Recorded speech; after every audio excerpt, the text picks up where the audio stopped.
Become a part of the horror community with my Patreon. Gain exclusive access to early releases and bonus content, and help me keep the terror alive. The wall between my sister Maya's room and mine is paper thin. If it wasn't, I would never have found out. I'd be safer and happier, and I wouldn't be huddled over my computer screen in the dark, terrified of what's happening on the other side of the wall. Things didn't always used to be this way. We used to live in a big old house with a pear tree out front and plenty of space for everyone, instead of the basement apartment the four of us are crammed into now. But that was before Maya got sick. Back then, I thought that nothing bad could happen to Maya. She was just too perfect. My sister was one of those fit, tanned, hyper-friendly girls who seemed able to participate in every sport and social event without ever running out of energy. She always seemed to know the right thing to wear or say, and she bore the burden of our immigrant parents' ridiculously high expectations with a smile. I, on the other hand, was the opposite of all those things. But as long as Maya was around, it didn't matter. No matter how discouraged or unloved I felt, I was always sure that somehow my older sister would take care of it. When Maya first got sick, we all thought she'd be better in a week. But the week became a month, and the months stretched on into years. My parents dug our family into a pit of debt trying to save their golden child. "You'll see," my mother would soothe my father while he stared, incredulous, at the pile of bills on the kitchen table. "It'll all be worth it when we get our Maya back."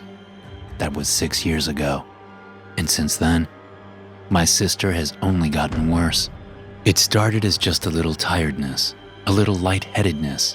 The way Maya's smile faded faster than it had before. As always, my sister tried to be the strong one, but the truth was that Maya was becoming weaker every day. There wasn't any one cause that the doctors could diagnose or treat. My sister was just less, like her body had an imperceptible leak from which her spirit was slowly draining. Now, my sister is 23, and she can no longer eat or use the restroom without help. Of course, she can't walk or speak either, or so I thought until late last night. I awoke to the creaking of the floor in my sister's room. At first, I thought my father or mother was helping her out of bed, but then I heard something I hadn't heard in 7 years, something that chilled my blood. I heard my sister's voice through the wall. "If I could do anything, what would it be?" Maya used to have a loud, almost aggressive way of talking, but now her words came out in a dry rasp that sounded horribly close to my ear. "Maya," I whispered back, but I don't think she heard me. She just kept on talking. "If I could do anything, I think I'd walk down the street and toss my hair. I'd smile at a guy and watch his face light up. That's what I'd do first. Then I'd go shopping and buy a whole new wardrobe for all the parties my friends would host to welcome me back." Sometimes Maya would pause, as though someone else were in the room with her and they were sharing a conversation. But that was impossible. The whole family was already in bed.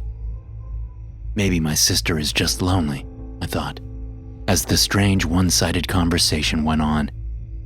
I started spending more time with Maya than I usually did, hoping that talking to her a little more would help. I spent an hour or two in my sister's room every day, doing homework or reading, but I hardly ever said more than a few words to her. Maya had stopped speaking to us years ago, yet here she was, talking to herself in the middle of the night. It was unnerving to say the least. The next day, I made a point to talk to Maya more than just the usual, "How are you, sis?" and "Love you lots." I described my day, told her a stupid joke I'd heard at university, and asked her opinion about what outfit I should buy. The truth was, I had no intention of going shopping anytime soon. I just thought it might lift her spirits. But Maya stayed silent as always. That silence was one of the things that made it so hard to stay in Maya's room for any length of time. There's no television, no radio, not even the ticking of a clock. We offered my sister all of those things, but she had just waved them away with a feeble gesture of her hand. There isn't much light either. Maya keeps the blinds closed, and the only other illumination she'll tolerate comes from a tiny bedside lamp. Between the dim light and the fact that nothing in the room has changed in the past 6 years, sitting by my sister's bedside feels like being inside some kind of creepy time capsule. My sister's lacrosse uniform, prom dress, and massive collection of jeans all still hang in the closet, as though they're waiting for her to get out of bed and slip them on again. Posters of her favorite bands and actors stare unblinkingly down at her where Maya lays, eyes shut, barely breathing. The books she used to read to me are still stacked in her bookshelves, but now I read them to her.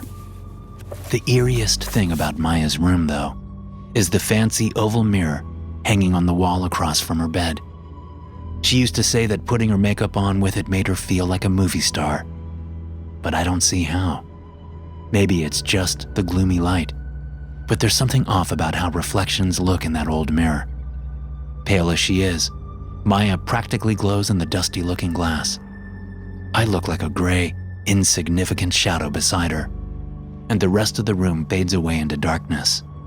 Sometimes, though, I'd swear that I'd see something moving in there, out of the corner of my eye.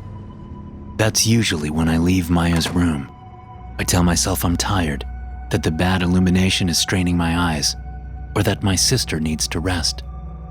But the truth is that I'm afraid of what might happen next. My parents and I have tried to change the layout of Maya's room and take down that awful mirror, but my sister won't have it. And when she reaches out weakly, begging us wordlessly to leave things how they are, how could we possibly reject her wishes? My friends were always jealous of me. Maya rasped through my wall on the second night, jolting me awake. It used to bother me, but now I miss it. I mean, look at me now. Who would ever want to be with me? I wish I could go out again. I wish my old friends would see me dancing and be too stunned to speak. My muscles tensed up with fear as Maya whispered to the darkness about her friends, going on about petty feuds and jealousies that had surely been long forgotten by everyone else involved. I couldn't tell which was worse, the possibility that my sister was hiding her ability to speak for some reason, or the thought that someone else who sounded like her was talking on the other side of the wall at night. If I went into my sister's room now, I wondered in horror, what would I see? As much as they disturbed me, my sister's midnight rants also gave me an idea about how I might be able to help her. What if I looked up one of her old friends and asked them to visit her? I decided to start making calls the very next day, but only one of Maya's friends picked up. And the past 6 years hadn't been kind to Leslie McComb. From stalking her on social media, I knew that she'd gotten pregnant by her high school boyfriend, had him locked up after a domestic dispute, and started a GoFundMe to pay for her terrier's life-saving surgery, or so she claimed. Yeah? Leslie's voice when she answered the phone was so smoke-choked and aggressive that I almost hung up. But I had Maya to consider. Hey, Leslie, you might not remember me, but maybe you remember my older sister, Maya? What? Who's this? The crunching of Cheetos in the receiver was so loud I had to hold my phone away from my head. Oh, you mean Maya from high school? The girl with that freaky disease? My hands clenched into fists. So now my sister, who'd been the best goalie in the county, had one of the highest GPAs in her class, and had always been there when her friends, like Leslie, needed a shoulder to cry on, was suddenly just the girl with that freaky disease? I'm talking about Maya Bedidze. Maya's gotten a lot worse since high school, Leslie. She can't talk and she barely leaves her bedroom. I was hoping, if it wouldn't be too much trouble, maybe you could come by and see her. See her? Leslie scoffed. I saw her just last night at the Red Room. Damn, your sister's got some moves. I barely recognized her. I sat in stunned silence, sure that I'd misheard. The Red Room was a sketchy dance club on the other side of town, and my sister could barely leave her bed. What on earth was going on? Are you sure that was Maya who you saw? I finally stammered. Yeah, she's there, like, every night. I think you're mistaking my sister for someone else. Maya is... Look, Your big sis held my hair back while I puked in an ice cream carton at Billy Seville's party. We went to that not-so-secret swimming spot down by the quarry every summer. There isn't a chance that I wouldn't recognize Maya. In fact... Leslie paused, angry now. I think it's safe to say that I know Maya better than you ever will. I hung up before I could say any of the words that were burning in my chest. I couldn't risk alienating Leslie. Rude as she was, if what she'd said was true, I might need her help later. As much as I hated clubs, dancing, and everything to do with them, it looked like I was going to the Red Room. The Red Room had a reputation for sleaze, even when our parents were young, and the decor hadn't changed much since then. Badly painted crimson walls, fake chandeliers, dark wood booths that formed a circle around a scuffed-up dance floor, and mirrors everywhere. Colored lights swept through a rowdy, sweaty, packed tight crowd.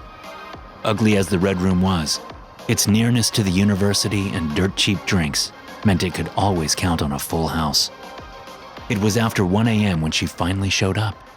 I could have believed she was just a look-alike, a coincidence, a blurry vision brought on by the 2-for-1 cocktails I'd been throwing back all night. If she hadn't been wearing clothes from my sister's closet. I recognized the golden hoop earrings I'd bought Maya for Christmas in 2015, and the sparkling sleeveless shirt that had been the cause of so many arguments with our parents. The black jeans she wore were the same ones I'd packed away in a cardboard box when we gave up hope that my sister would ever wear anything but pajamas. The way she smiled, her energy, it was all Maya. Suddenly I felt like an awkward pre-teenager again, watching my popular older sister move effortlessly through a crowd, pick out a guy she liked, and effortlessly led him away to dance with her alone. But that's where the similarity ended. The longer I watched, the more wrong and twisted the sight became. The slender, mop-haired boy who Maya was dancing with began to look tired, even sick. But he kept dancing like he couldn't stop. Sweat poured down his pale forehead and his legs trembled as he tried to follow her rhythm. Maya pressed herself close to him, forcing him to move with her, even though he clearly didn't have the strength to keep up. She clamped her lips onto his and he went limp, like he was some kind of horrible human puppet held up only by her mouth. I had to do something. The 2, or was it 4, cocktails hit me like a truck the moment I left the stool. By the time I staggered across the dance floor to where the pair had been, Maya was gone. The boy stood where she'd left him, swaying like a light wind might blow him over. I grabbed his shoulders and shook. "What? Who are you?" He puked a sickening quantity of ruby red blood all over me. His eyes widened. "What the fuck did you do to me?" He groaned. His knees gave out. He was on all fours now, retching up something dark and hideous. More of it leaked out of his eyes. People nearby had stopped dancing. The back of my neck prickled as more and more stares turned toward me. Even the bored-looking bouncers on the wall had started moving. I shoved my way through the crowd and out to my car, my hands shaking. I drove home as fast as I dared, hoping I'd beat my sister home, hoping she could give me an explanation for the insane scene I just witnessed. "Maya!" I flung open the door to my sister's bedroom, expecting to catch her taking off her club clothes and slipping back into bed after whatever she'd done to that boy. Instead, I found her just as I'd left her earlier that night, unmoving in her bed. With a massive effort, Maya turned her head and looked at me. Her mouth opened and closed, but no sound came out. There was no way that this girl had just spent the night dancing at the Red Room. "What do you think you're doing yelling like that in here?" My father shouldered past me and ran to Maya's bedside. He knelt beside her and turned to me. "Don't you know your sister needs a rest? Who knows what all that excitement might have done to my little girl?" He stroked Maya's hand, his big brown eyes full of concern. "Are you drunk?" My mother asked. She appeared silently behind me, just like she always had when I was about to get in trouble. "Don't tell me you drove home like that." "I'm going to bed," I muttered, backing into my room and locking the door behind me. This conversation isn't over.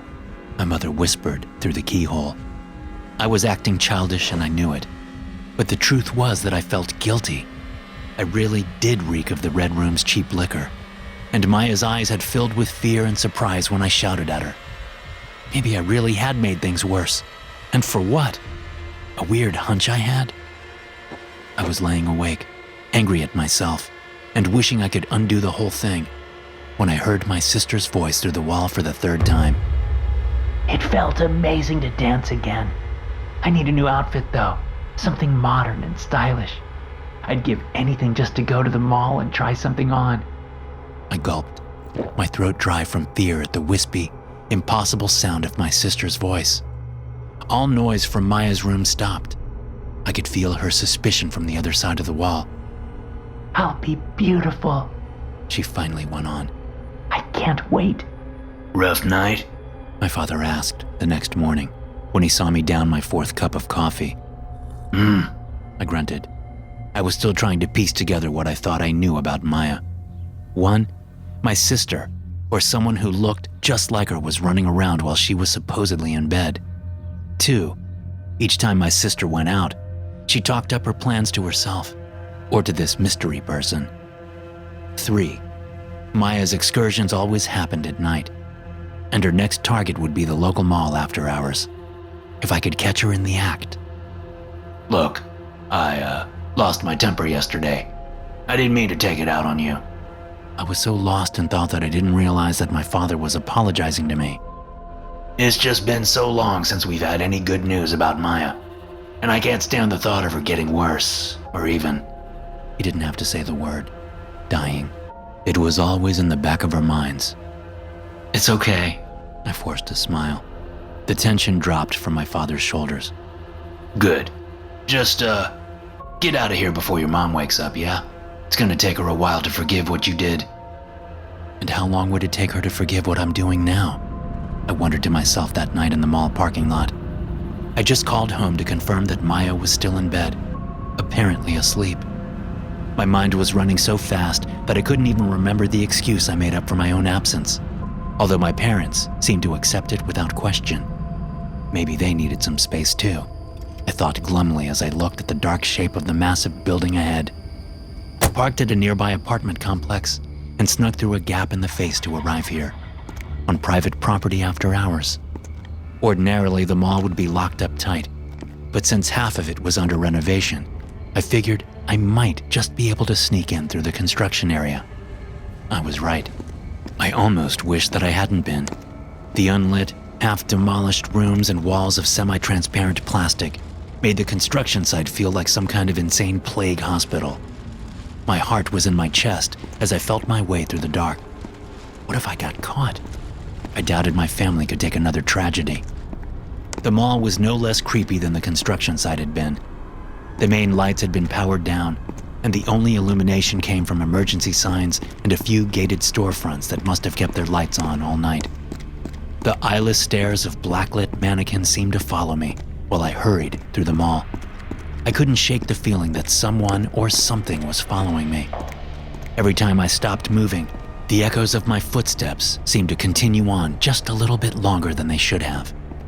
I crouched in the shadowy hallway in front of Maya's favorite store and waited. There was no sound but the dripping of the power-down fountains and the rumble of machines kicking on beneath the mall.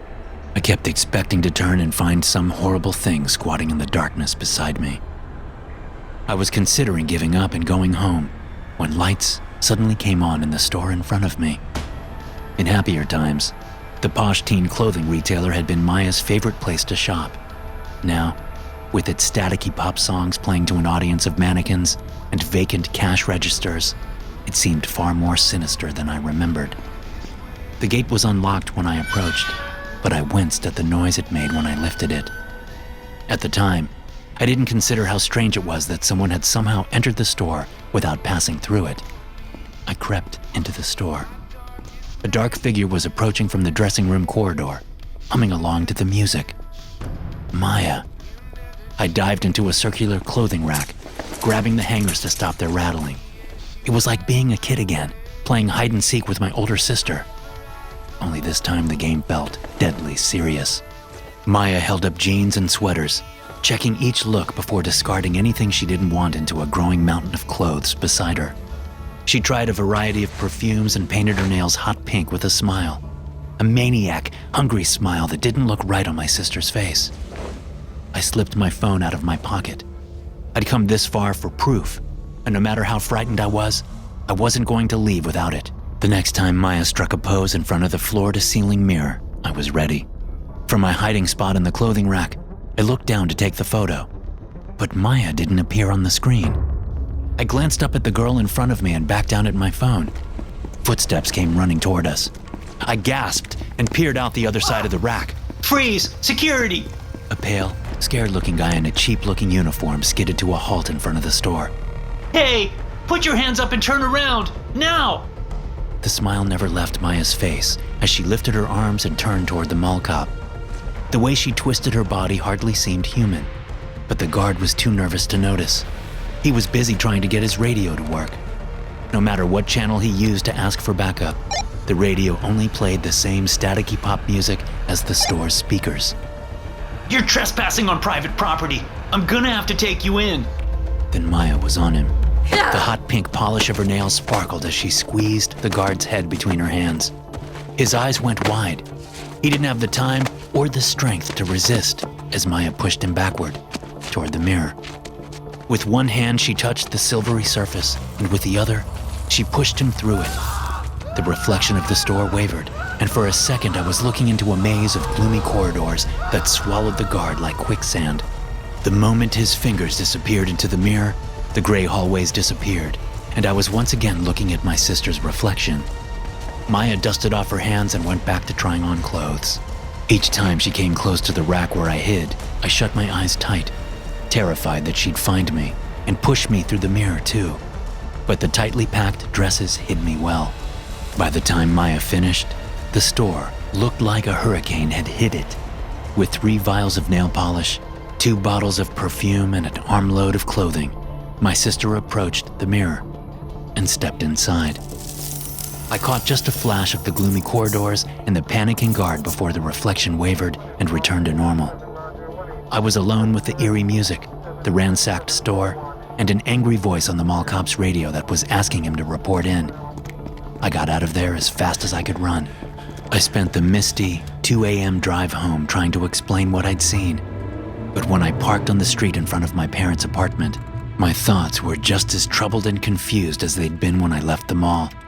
I checked nervously for signs of movement from Maya's window before I snuck inside and dragged myself to bed. I woke to a knocking on my door. Sunlight streamed through the window. Breakfast, sleepyhead. My father was saying. By the way, that was a really sweet thing you did for Maya last night. What do you mean? I felt my blood run cold. You did a great job painting your sister's nails. You even remembered how much she loves hot pink. The missing mall security guard was all over the news. I bit my lip, wondering if anyone had seen me sneaking into the shopping center after hours. What if the cops dusted for fingerprints? Would they find mine or Maya's? There was only one way to find out for sure what was happening to my sister, but I was terrified of doing it. I actually preferred to go to a sketchy dance club and break into a mall, rather than do the one simple thing that I'd been dreading all along, spending the night in my sister's room. Once I committed to it, though, I felt an odd sense of calm.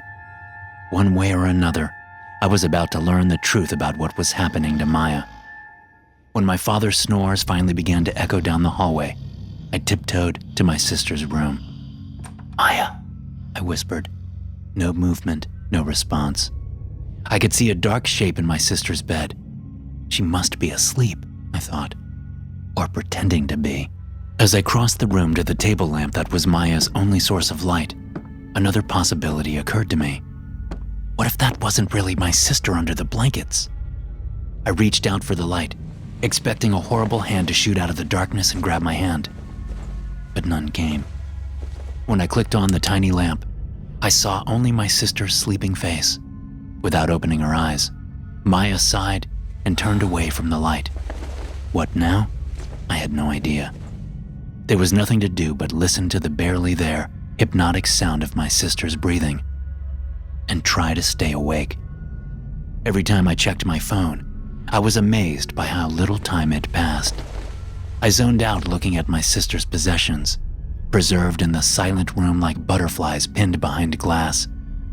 Finally, my eyes settled on the fancy oval mirror on the wall in front of Maya's bed. There had been a mirror in the dance club and in the store in the mall. What if I froze? Was it possible that someone or something was watching me from within that gloomy reflection? I sighed, patted my sister's hand, and pretended to stretch. I turned out the lamp, then opened and closed my sister's door. But I didn't leave the room. Instead, I pressed myself against the wall where the mirror hung, hiding myself from the view of anything inside. The darkness seemed thick enough to cut with a knife as I waited for something, anything, to happen. After what felt like hours, the surface of the mirror began to swirl and emit a dull, silverish glow.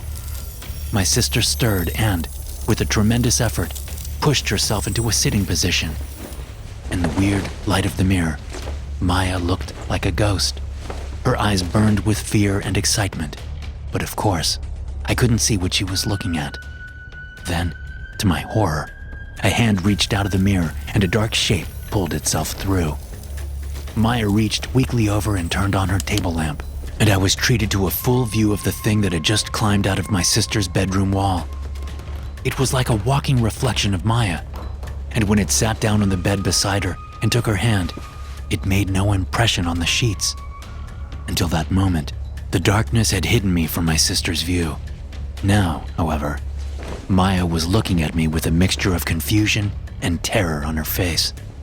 I pressed a finger to my lips, silently begging her not to alert the thing to my presence. As the thing touched her hand, my sister seemed to draw some strength from it, and I saw a sight I'd never dreamed I'd see again. Maya opened her mouth and began to speak. I love the outfit, my sister rasped. I had a great time. Maya paused. I had to hold down a scream as the thing from the mirror leaned hungrily toward her, like it was drinking in her words. I don't think I want to go out again.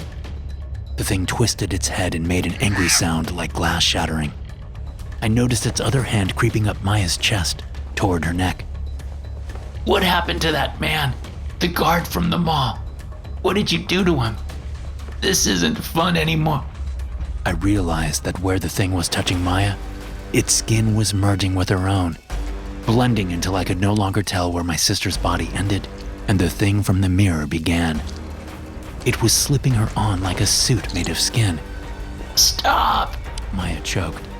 I don't want to do this anymore. Please, stop. I fumbled for something to defend myself with, my fingers wrapped around Maya's old lacrosse stick. Against a monster, it wouldn't do much, but against a mirror. I swung it into the fancy antique on my sister's wall. As the glass cracked, the thing's head whipped around backwards toward me. Its body followed, crackling horribly as it turned. The reflection in the mirror no longer resembled Maya's room at all.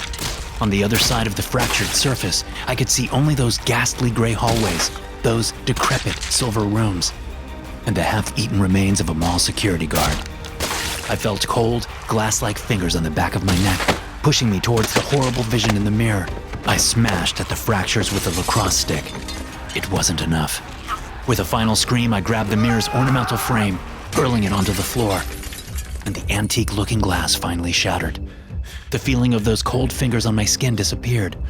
Maya stood behind me, blinking like she'd just woken up from a bad dream.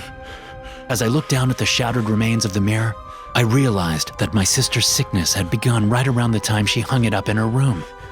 That thing must have slipped out of her mirror each night, draining her energy until she could barely move. Then it approached her as a savior, offering Maya her energy back in return for letting it inside of her. My sister hadn't been talking to herself, she'd been talking to it. The door flew open. What is going on in here? My father bellowed. I told you! He stopped mid-sentence when he saw my sister on her feet behind me, one hand resting on my shoulder. It had taken over 6 years for my mother's prediction to come true, but in the end, she was right. We finally had our Maya back. Thanks for listening. If you enjoy these stories, be sure to subscribe to the podcast and check out some more of my episodes here.